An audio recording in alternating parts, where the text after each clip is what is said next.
सही कहा है किसी ने, जिस इंसान के पास संतोष नहीं वह जिंदगी में कभी भी खुश नहीं रह सकता। उसके अंदर हमेशा बेचैनी रहती है। उसको कितना भी दे दो, उसका मन कभी भी खुश नहीं हो सकता। बहुत समय पहले की बात है, गौतम बुद्ध के शिष्य थे। एक बार उनके शिष्यों के मन में ख्याल आया कि महात्मा क्यों फालतू की चीजों में परेशान रहते हैं। सब कुछ त्याग दिया, ना तो हमारा कोई घर है, ना कोई खाने की अच्छी चीज और ना ही किसी भी तरह की सुख सुविधा। इतनी सर्दी में भी हम इस पेड़ के नीचे बिना बिस्तर के सोते हैं। अगर भगवान ने हमें दिया है तो हमें भी घर बनाना चाहिए। अपने घर से भी तो हम लोगों को ज्ञान का संदेश दे सकते हैं। उसके मन में ख्याल आया कि उन्हें भी अपना एक घर बनाना चाहिए जिसमें आलीशान कमरे और सुख सुविधाएं हों।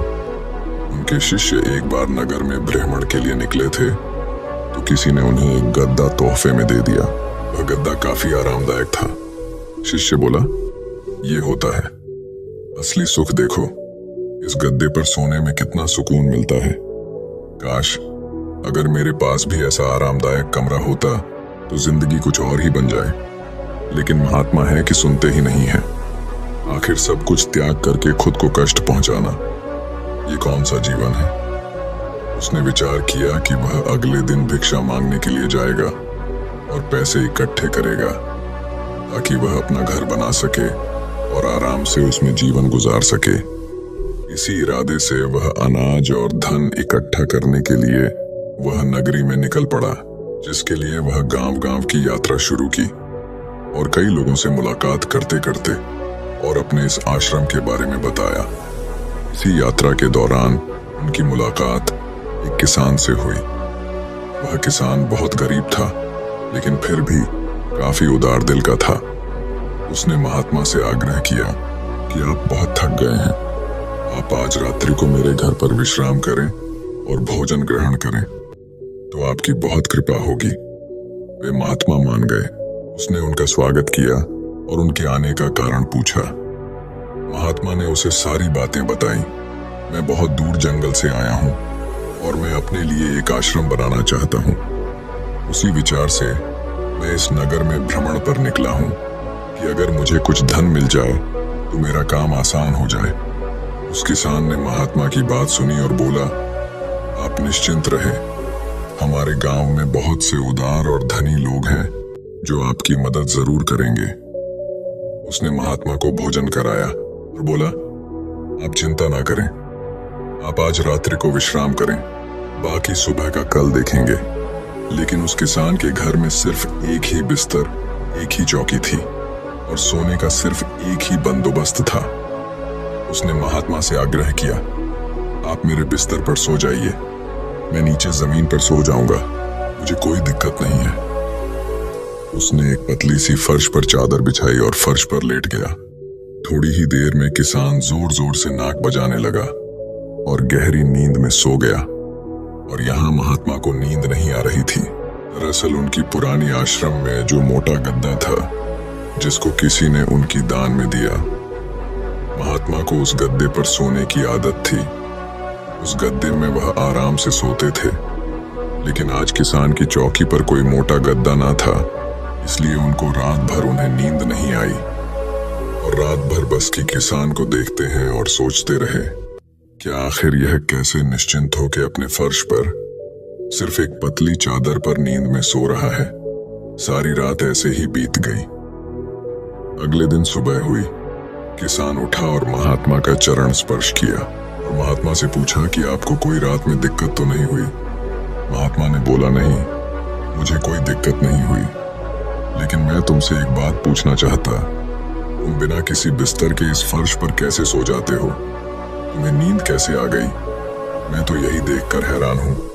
किसान बताता है, दरअसल दिन भर में मजदूरी करता हूँ और मजदूरी की शरीर में इतनी थकावट आ जाती है कि घर आते ही मुझे बस बिस्तर की तलाश होती है। मोटे गद्दे बिस्तर ना भी हो तो मेरा काम चल जाता है।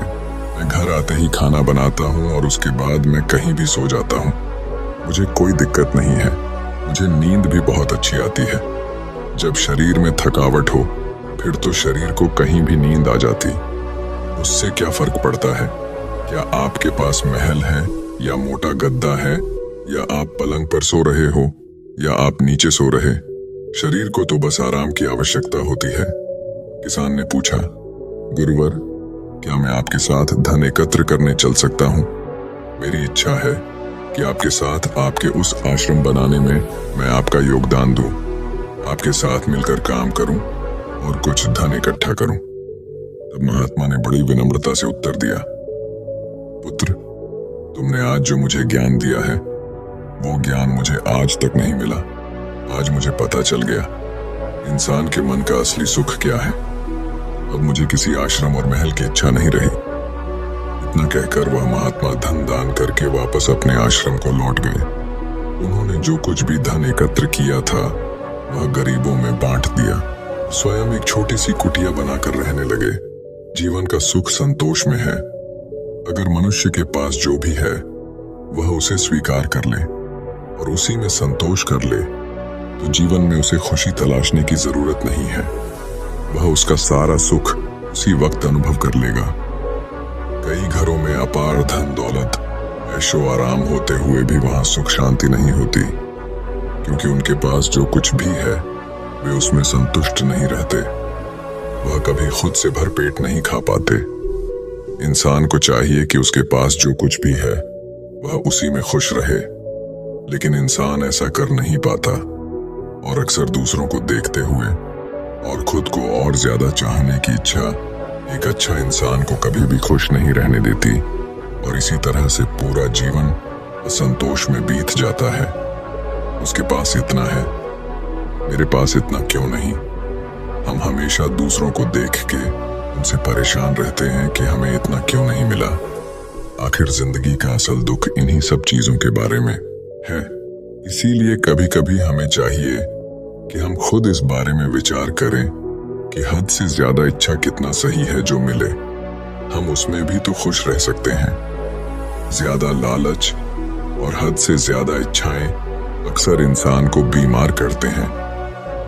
हम उम्मीद से ज्यादा अपेक्षाएं पालते हैं और जब वह चीज पूरी नहीं होती तो हमें दुख होता है और हम चिंता करने लगते हैं। जब जीवन में संतोष ही नहीं तो फिर भला जीवन का क्या मतलब? ऐसे में तो हर दिन हम परेशान ही रहेंगे। इसीलिए इस बात पर विचार करने की आवश्यकता है। हमेशा याद रखें, संतुष्टि ही जीवन का मूल मंत्र है। अगर इंसान में संतोष है तो कोई भी दुख उसे दबोच नहीं सकते। जीवन का यही रहस्य है, जो मिले उसमें खुश रहना सीखो। बाकी अगर यह कहानी आपको अच्छी लगी हो तो इस वीडियो को लाइक करें और ऐसी और कहानी सुनने के लिए क्यूबिक्स इंस्पायर्ड चैनल को सब्सक्राइब करें। धन्यवाद।